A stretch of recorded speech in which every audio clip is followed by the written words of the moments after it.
আসসালামু আলাইকুম। সংবাদে আপনাদের সবাইকে স্বাগত। সংবাদ শিরোনাম। নেপালে ছাত্র জনতার বিক্ষোভে পথ ছাড়লেন প্রধানমন্ত্রী কেপি শর্মা। বন্ধ বিমানবন্দর, মন্ত্রীদের বাসা খুঁজে খুঁজে আগুন দিচ্ছেন আন্দোলনকারীরা। বিগত সরকারের সমালোচনায় ডক্টর আসিফ নজরুল বললেন, দেশের মতো পিএসসি পরীক্ষাকেও নিজেদের সম্পত্তি বানিয়ে ফেলেছিল আওয়াম। দেশটাকে যেমন নিজের বাপদাদার সম্পত্তি বানিয়ে ফেলেছিল, পাবলিক সার্ভিস কমিশনের পরীক্ষাটাকেও বাপদাদার সম্পত্তি বানিয়ে ফেলেছিল। ক্যাম্পাসে বহিরাগত জামায়াত শিবিরের অবস্থানের অভিযোগ, ছাত্র দলের ধৈর্য ধরবে ফল ঘোষণা পর্যন্ত। যে ভাই, যে ব্যালট পত্র আমাদেরকে দেওয়া হয়েছে সেখানে আগে থেকে সাদিককে এবং ফরহাদের নামে ক্রস চিহ্ন দেওয়া রাখা হয়। আমরা নির্বাচন কমিশনকে বারবার বলছি ওনারা যেন পেশাদারিত্বমূলক আচরণ করে। এই ডাকসু নির্বাচনের মাধ্যমে আমরা গণতন্ত্রের একটা স্থায়ী রূপে যেতে চাই। তরুণ প্রজন্মের একটি বড় সংখ্যক ভোটারদের প্রতিনিধিত্ব করে ঢাকা বিশ্ববিদ্যালয়ের শিক্ষার্থীরা, সুতরাং আপনাদের অবশ্যই আজকের যে ভোটাধিকার প্রয়োগ এটি অত্যন্ত গুরুত্বপূর্ণ। সীমাহীন দুর্নীতি ও স্বজনপ্রীতির বিরুদ্ধে তরুণ প্রজন্মের ক্ষোভের বিস্ফোরণে মাত্র 1.5 দিনেই পতন ঘটল নেপাল সরকারের। ক্ষুব্ধ জনতার ক্ষোভের আগুনে পড়েছে প্রেসিডেন্ট, সদ্য সাবেক প্রধানমন্ত্রীর বাসভবন, পার্লামেন্ট ভবন থেকে শুরু করে অনেক সরকারি স্থাপনা। জনরোষ থেকে বাঁচতে পারেননি মন্ত্রী, রাজনীতিবিদরা। অর্থমন্ত্রীকে মারধরের ভিডিও এরই মধ্যে সামাজিক যোগাযোগ মাধ্যমে ভাইরাল। এদিকে সংবিধান মেনে নতুন সরকার গঠন প্রক্রিয়া শুরু করেছেন প্রেসিডেন্ট।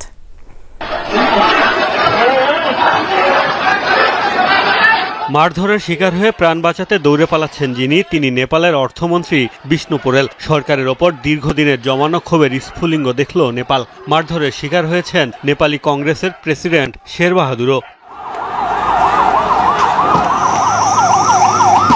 মাত্র 1.5 দিনের বিক্ষোভে ক্ষমতা ছাড়তে বাধ্য হয়েছেন নেপালের প্রধানমন্ত্রী কেপি শর্মা ওলি। সোমবার কাঠমান্ডুতে 19 আন্দোলনকারীর মৃত্যুতে ক্ষোভের আগুন ছড়িয়ে পড়ে গোটা নেপাল জুড়েই।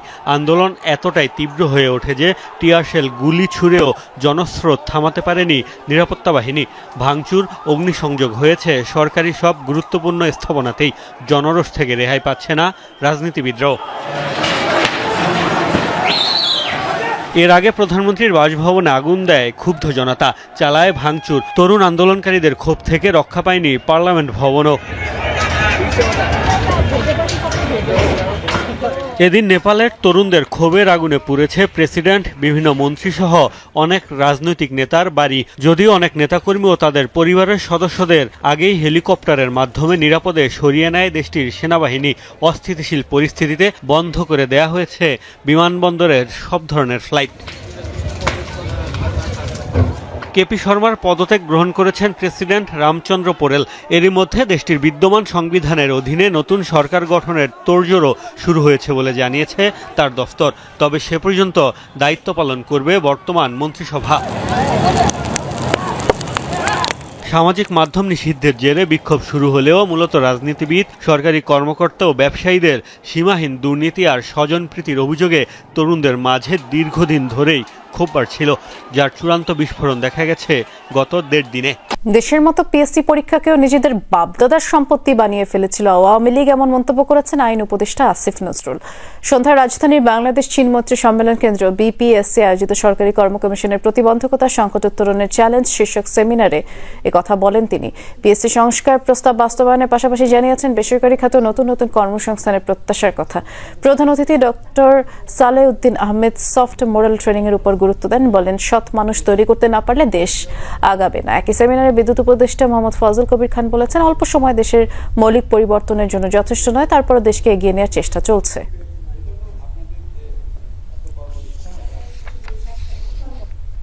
দেশটাকে যেমন নিজের বাপদাদার সম্পত্তি বানিয়ে ফেলেছিল, পাবলিক সার্ভিস কমিশনের পরীক্ষাটাকেও বাপদাদার সম্পত্তি বানিয়ে ফেলেছিল।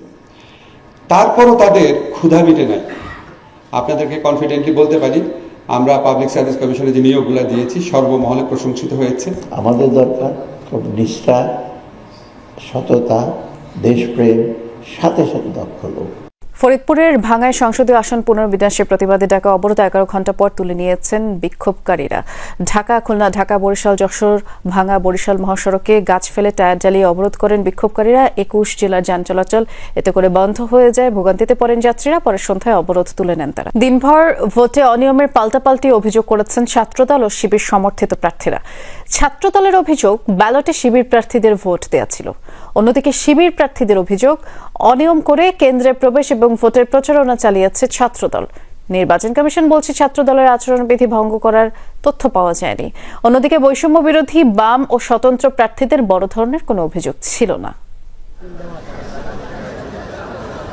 সকাল থেকেই বিভিন্ন কেন্দ্রে ভোট দিয়েছেন দল সমর্থিত প্যানেল ও স্বতন্ত্র প্রার্থীরা। পরে বিভিন্ন কেন্দ্র পরিদর্শন করেন তারা। বেলা বাড়লে ভোট নিয়ে অভিযোগ করতে শুরু করেন প্রার্থীরা। এর আগেও যারা ডাকসুতে এভাবে ইলেকশন করেছে স্বতন্ত্র, তাদের আপনারা নুরু ভাইয়ের দেখবেন। সো সেই জায়গা থেকে আমার একটা আশঙ্কা আগে থেকেই ছিল এবং সেই আশঙ্কা আসলে কিছুটা সত্যও হয়েছে। ফলে সাইবার অ্যাটাক দিয়ে বিভিন্ন হলে আমার নামে প্রোপাগান্ডা চালিয়ে আমার ভোট কমানোর চেষ্টা করা হয়েছে। কেন্দ্রগুলোতে প্রার্থীদের ঢুকতে না দেওয়ার অভিযোগ করেছেন ভিপি প্রার্থী বিনিয়ামিন মোল্লা। রাস্তা থেকে আর ভিতরে কাউকে ঢুকতে দেওয়া হচ্ছে না। সেক্ষেত্রে আমরা 19 সালেও দেখেছি যে যারা সেন্ট্রাল ক্যান্ডিডেট, ওনারা কিন্তু নিয়ম যেটা বুথের কাছে বা সেই রুমে যাওয়া যাবে না, এর বাইরে কিন্তু তারা পর্যবেক্ষণ করতে পারেন। এক্ষেত্রে এবার যেতে দেওয়া হচ্ছে না। কিছু কিছু ক্ষেত্রে আচরণবিধি লঙ্ঘন হলেও নির্বাচনের পরিবেশ স্বাভাবিক বলে জানান স্বতন্ত্র প্রার্থী উমামা ফাতেমা। উপস্থিতি ভালো, সবাই আসছে, ভোট দিচ্ছে। মেয়েদের উপস্থিতি, অনাবাসিক স্টুডেন্টদের উপস্থিতি আমরা আশা করেছিলাম যে কিছুটা হয়তো কম হইতে পারে, আশঙ্কা করেছিলাম, তবে তাদের উপস্থিতি খুবই ভালো। দুপুরে বিভিন্ন কেন্দ্র ঘুরে ছাত্র শিবিরের 2 প্রার্থীর ব্যালটে আগেই সিল মারার অভিযোগ তুলেছেন ছাত্রদলের ভিপি প্রার্থী আবিদুল ইসলাম খান। তিনি বলেন, রোকেয়া হলের একটি বুথে ভোটাররা ভোট দিতে গিয়ে দেখেন শিবিরের 2 প্রার্থীর নামে আগেই ভোট দেয়া হয়ে গেছে। আমরা কারচুপির অভিযোগ পেয়েছি। আমি নিজেও মরিকুশ হলের যে কেন্দ্র আছে সেখানে গিয়েছি, প্রমাণ পেয়েছি। ভোট কেন্দ্রের বাইরে যে হচ্ছে যে আপনার প্যানেল যে নাম্বার শিটটা সেটা দেওয়ার জন্য দিতে গিয়ে প্রত্যেকটা জায়গায় পড়তে আমরা বাধাগ্রস্ত হয়েছি। সকালে আমার এগেইনস্টে একটা বিশাল প্রোপাগান্ডা ছড়িয়েছে, যেখানে মেইন স্ট্রিম মিডিয়াগুলো পর্যন্ত বিভ্রান্ত হয়েছে। নিজেদের বিতর্কিত কর্মকাণ্ড ঢাকতে টিএসসিতে ছাত্র শিবিরের একটি ব্যালট পূরণ করে সামাজিক যোগাযোগ মাধ্যমে ছড়িয়ে দেওয়ার অভিযোগ করেছেন ছাত্র শিবিরের প্রার্থীরা। এরা বিভিন্ন ধরনের এখন ষড়যন্ত্র এবং চক্রান্ত করছে। যে স্টাফে কাজটা করেছে সেটা 21 হলের এবং টিএসসিতে, তাদেরকে বের করেন, তাদেরকে অ্যারেস্ট করেন, তাদেরকে থানায় দেন, তাদের আদর্শ বের করেন, তাদের পেছন থেকে কারা, সামনে থেকে কারা সেটা বের করেন। এটা আমাদের অবস্থান পরিষ্কার। অন্যদিকে ছাত্রদলকে বিশেষ সুবিধা দেওয়া হচ্ছে বলে অভিযোগ তুলেছেন বৈষম্য বিরোধী শিক্ষার্থী সংসদের জিএস প্রার্থী আবু বাকের মজুমদার। যে দলীয় শিক্ষক যে ধরনের কাজকর্ম করাতে পারে, যারা পোলিং এজেন্ট আছেন ওনাদের সাথে ব্যক্তিগতভাবে অনেকের সাথে কথা বলেছি, যে ধরনের কিছু না হয় আমরা একটি নিরপেক্ষ ইলেকশন চাই। অভিযোগের বিষয়ে প্রশাসন বলছে, কেন্দ্রের 100 গজের বাইরে প্রার্থীরা তালিকা বিতরণ করতে পারবে। বাইরে আমাদের বলা আছে 100 মিটারের পরে তারা প্রার্থীর যারা লোকজন যারা আছে সমর্থক, তারা কিন্তু বাইরে থাকবে। আমরা এই যে মাইকিং করছি, তারা নিচে থাকবে, নিচে, উপরে উঠবে না। লিফলেট বলতে তাদের যে নাম্বারটা তো তারা হয়তো দিবে। দিন শেষে বহুল প্রত্যাশিত ডাকসু নির্বাচন শেষ হয়েছে বড় ধরনের সংঘাত ছাড়াই। শিক্ষার্থী ভোট দিয়ে তাদের গণতান্ত্রিক অধিকার নিশ্চিত করেছে, তবে প্রার্থীকে কেন্দ্রে প্রবেশ করতে দিয়ে বিশ্ববিদ্যালয় প্রশাসন ব্যর্থতার পরিচয় দিয়েছে বলে মন্তব্য করেছেন প্রতিরোধ পর্ষদের প্রার্থীরা। প্রশাসন সূক্ষ্ম কারচুপির মাধ্যমে একক গোষ্ঠীকে জিতিয়ে আনার চেষ্টা করছেন বলেও তারা অভিযোগ করেছেন। বড় 2 দলের ছাত্র সংগঠন বিশ্ববিদ্যালয়ের আইন অমান্য করেছে, তাদের এসব ধৃষ্টতার কারণে প্রার্থিতা বাতিল করা দরকার ছিল।